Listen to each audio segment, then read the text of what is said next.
Well, I am here today with my mama, Margaret Phillips, and thought we'd spend a little bit of time talking about a couple different things today. But in this video, we want to talk about this thing called the encounter training. Now, if you've been around Amy and I, or you've probably my mom as well, you've heard us talking about this thing called the encounter training. So, Mom, you're a marriage and family therapist for what, 35 years?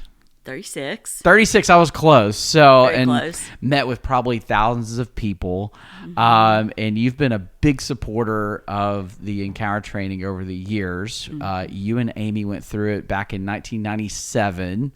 First introduced to this 4-day training. So tell me a little bit about it. And, I know you've invited a lot of your clients to go to this. Tell me a little bit about the encounter training, what it means to you. When my daughter-in-law, Amy, and I went to the encounter, it was on the suggestion of one of my clients who had done this workshop up in Michigan. And she came bouncing into the office afterwards, and she said, "I think you would love this. I think it would be a great adjunct to your work." And so we took off to the next available one, which was down in Atlanta. I had no idea what we were going to do down there except on this recommendation. So, in fact, I don't think I had personally done an intensive like this. I had been to on-site. Once a year, they invite therapists to come out for a week, and so I'd done that. But this was, it was intense, so I like to call it an intensive. What I saw, the transformation, this is why I'm in it, the transformation I saw happen in people in 4 days. The crucible that was created was amazing, creating immediate safety. People, a bunch of strangers for the most part who didn't know each other, and this crucible that could forge these people together in relationship. So it all takes place in one room, and the transformation, it was so amazing to me. I continually, after being involved with it, would see even people's faces change. The stress would just drain out of their faces. And I'm like, they walk in on Sunday morning, so we start on Thursday, they walk in on Sunday morning, and I'm like, it's stark. Yeah. It is so amazing. But more than the outside changes that I saw people gain confidence. I saw them gain worthiness that they had just lost. I work a lot with people who've been rejected, abandoned. So they've shrunk back a lot in their lives, and they've withdrawn from life, and they've created their own little comfort zone that is little. And to see them just unfurl their wings and come out of the chrysalis and start to fly right in front of us. So I see it as the more I've been involved over the years, and it's been many years I've been involved, the more I see it as a crucible that God resides in. And one thing I promise people is God will be there. You will know the strength of His presence.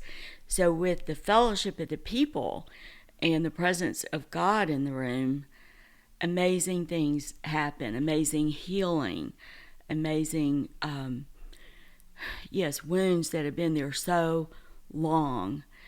I see it as a God tool, and I feel like it's sacred ground that we declare that we're on for those 4 days. And I feel like it's holy. Like, don't touch it. Don't mess with it. Yeah. Because people have lots of suggestions. Well, you could do this, you could do that. I even have suggestions going, I think we could do this better.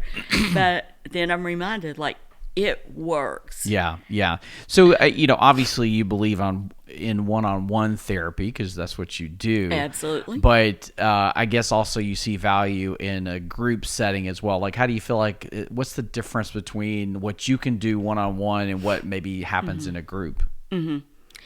Yes, my whole career I've had the one-on-ones, and I've provided groups for men and women Sure. in some co-groups, because there are things, injuries that are around people and broken trust, and here you raise up a chorus that you're a part of.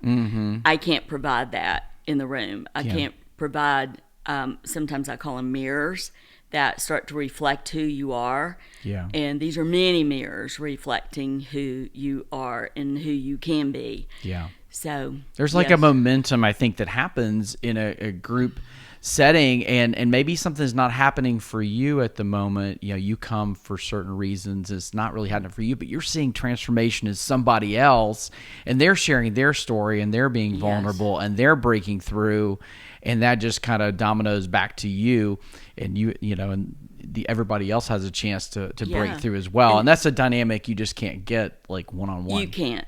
And so you have what I call the witness. You are being witnessed in those mirrors, and you are also witnessing others. And it's just powerful. That's all I can say. Yeah. So we would consider this, you call it an intensive, it's a transformational event. We also talk about it being experiential in nature. Say just a word about how is this different than like 4 days of lecture? Like, this is an experiential event. So what talk a little bit about that, like how the experiences help. I think so much of our work in trying to be helpful to the healing of wounds, to getting a new perspective, have been done head to head, which we would talk about cognitive therapy. And cognition is important in establishing what am I believing, but you can only go so far with cognition, because you actually have to do it. You have to. There's something rich in the actual experience of it. When a couple are talking to each other out of their heads, that's one thing. But when they give each other a hug, they actually have an experience that goes, and it's deeper. Yeah. And we say in our work that a lot of the trauma people have experienced has been imprinted in them to a cellular level. Yeah. You can't get to all your cells through your brain. The body keeps the score, right? That body keeps the score. Yeah. Bless Vander Kolk. Yes. Gotcha. Well, any final thoughts about who the encounter training is for? I mean, I don't know if you recommend it to all your clients or if it's just specific ones, but what would be kind of you're looking for in someone that's ready to do a 4-day intensive like the encounter training? I think you've got the magic word, ready. Yeah. Are they ready for it? So yeah, I like to say hungry and humble. Hungry and humble. Those are definite cues. I would say the encounter is not for everyone. I definitely don't just blanket recommend it. I see certain things. I see trauma. I see stuckness. Like, they've been trying to get past this thing for so long. They really need a booster rocket. Because I can help them maintain. Somebody who's stuck, I can help them maintain and do a decent job of that. But if they are really looking to move on and change, then we need more.